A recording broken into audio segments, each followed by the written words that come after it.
Hi అండి, అందరూ ఎలా ఉన్నారు? బాగున్నారా? ఈరోజు మీ ముందుకు ఒక మంచి రెసిపీతో వచ్చానండి.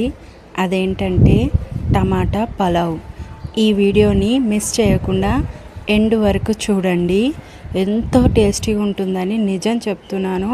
మీరు ఒక్కసారి ఇంట్లో ట్రై చేయండి. చాలా చాలా టేస్టీగా ఉంటుంది. దీనికి కావాల్సిన పదార్థాలు: నానబెట్టుకున్న బియ్యము, నెయ్యి,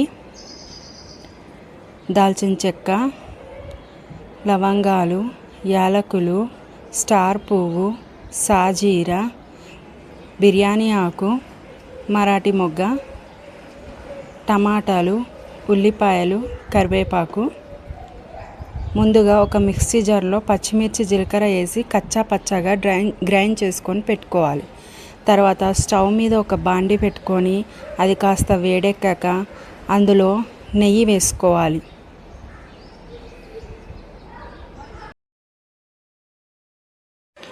ఇంట్లో కూరగాయలు ఏమీ లేనప్పుడు కూడా ఇలాగా ఒక్క టమాటా ఉంటే చాలండి. దాంతో ఇలా వెరైటీగా మీరు రైస్ ఐటెం చేసి పెట్టొచ్చు. చాలా కమ్మకమ్మగా ఉంటుందన్నమాట.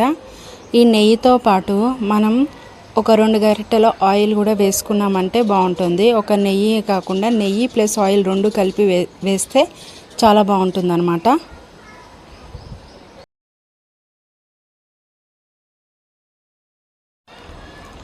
ఇప్పుడు ఇందులో బిర్యానీ ఆకు, మరాఠీ మొగ్గ, స్టార్ పువ్వు, దాల్చిన చెక్క, లవంగాలు, యాలకులు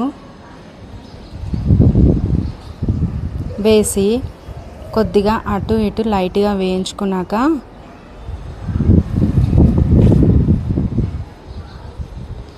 సాజీరా వేసుకోవాలండి. సాజీరా చిటపటమనాలి. కాస్త ఒక్క నిమిషం పాటు మాడకుండా లైట్గా అటు ఇటు ఈ మసాలాలన్నీ మనం వేయించుకోవాలన్నమాట.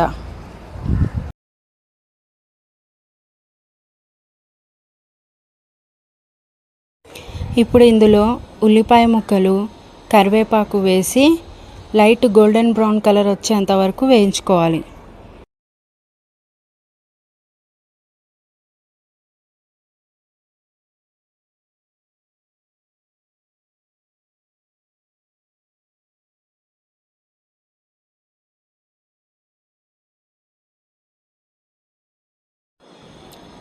కొద్దిగా వేగిందండి.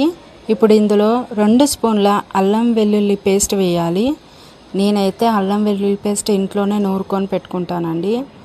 బయట కొన్న అల్లం వెల్లుల్లి పేస్ట్లో అంత టేస్ట్ అనిపించదు. మనం తెచ్చుకొని నూరుకున్న దాంట్లోనే ఘాటు, ఆ స్మెల్ చాలా బాగుంటుందన్నమాట. సో ఆ అల్లం వెల్లుల్లి పేస్టే, నేను ఇంట్లో నూరుకున్న అల్లం వెల్లుల్లి పేస్టే వేస్తాను.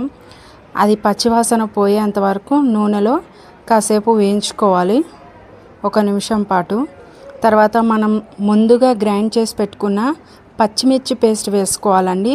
పచ్చిమిర్చి పేస్ట్ అనేది మనం అన్నానికి తగ్గట్టుగా చూసి వేసుకోవాలి. మరీ ఎక్కువైతే, కారం ఎక్కువైతే పిల్లలు కూడా తినలేరు. సో నేను వాళ్ళని దృష్టిలో పెట్టుకొని నేను కొంచెం తక్కువ వేసుకున్నాను. మీకు కావాలనుకుంటే మీరు ఎక్కువ తినే వాళ్ళైతే, కారం ఎక్కువగా తినే వాళ్ళైతే వేసుకోవచ్చు. నేను ఒట్టి కారం వేయట్లేదు, పచ్చి కారం వేస్తున్నాను. ఈ బిర్యానీలోనికి పచ్చి కారమే బాగుంటుంది. ఈ పలావ్లోకి పచ్చి కారమే బాగుంటుంది అనమాట. సో జీలకర్ర, పచ్చిమిర్చి పేస్ట్ వేసుకొని పచ్చివాసన పోయేంత వరకు నూనెలో ఫ్రై చేసుకోవాలి. ఇది వేగిపోయిందండి. ఇప్పుడు మనము ముందుగా కట్ చేసుకొని పెట్టుకున్న టమాటా ముక్కలు వేసుకోవాలి. అది కూడా అందులో బాగా కలిసేటట్టుగా కలుపుకొని కాసేపు మగ్గనివ్వాలి.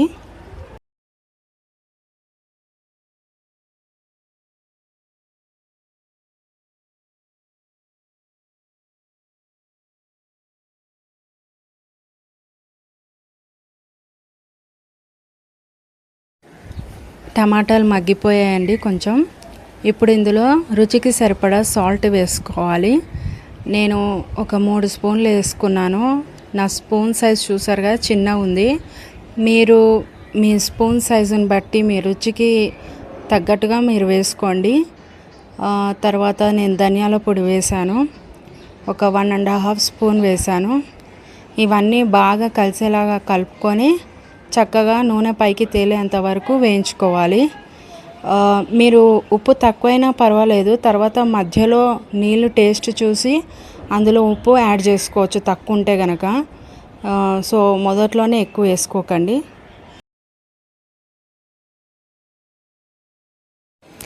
ఇప్పుడు ఇది మూత పెట్టుకొని ఒక 2 నిమిషాలు మగ్గించుకోవాలండి.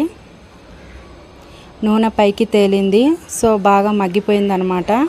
టమాటాలు ఈ మసాలా అంతా మంచిగా చక్కగా ఉడికింది. ఇప్పుడు ఇందులో మనం ముందుగా నానబెట్టుకొని ఉంచుకున్న బియ్యాన్ని వేసుకోవాలి.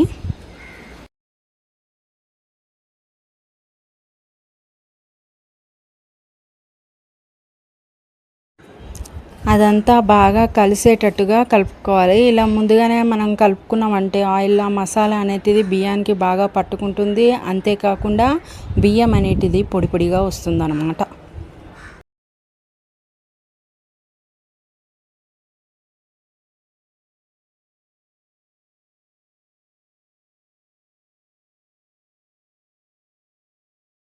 ఇప్పుడు నేను ఈ గ్లాస్తో 2 గ్లాసుల బియ్యం తీసుకున్నానండి. ఇప్పుడు ఇదే గ్లాస్తో 5.5 వాటర్ తీసుకుంటున్నాను.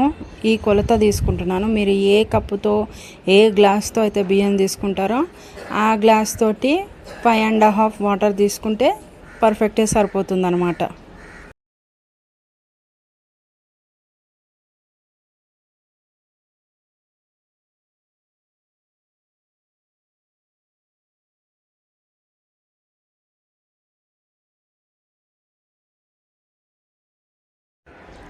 ఇప్పుడు ఇదంతా బాగా కలుపుకోవాలండి.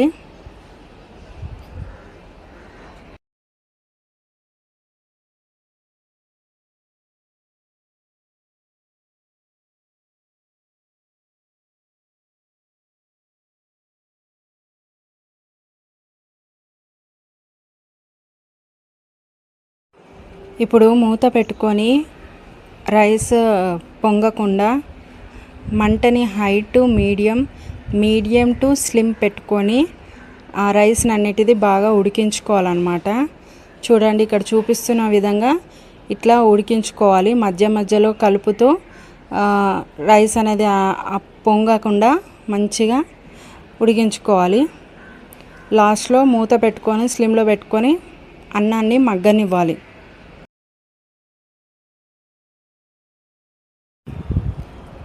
మగ్గిపోయిందండి, పర్ఫెక్ట్గా ఉడికింది. అంతే అండి, మంచిగా ఇప్పుడు డిష్ అవుట్ చేసుకొని సర్వ్ చేసుకోవడమే. మామిడికాయ పికిల్తో సర్వ్ చేసుకుంటే, రైతాతో కూడా సర్వ్ చేసుకుంటే చాలా టేస్టీగా ఉంటుంది. చూడు, ఎంత రుచికరమైన సింపుల్ అయిన ఈజియెస్ట్ టమాటో పులావ్ రెడీ అయిపోయింది. మీకు గనుక ఈ వీడియో నచ్చినట్లయితే నా ఛానల్ని సబ్స్క్రైబ్ చేసుకోండి, నా వీడియోని లైక్ చేయండి, షేర్ చేయండి. ఎంతో టేస్ట్గా ఉంటుందండి. ఒక్కసారి మీరు ట్రై చేసి చూడండి, చాలా టేస్టీగా ఉంటుంది. బాయ్ అండి.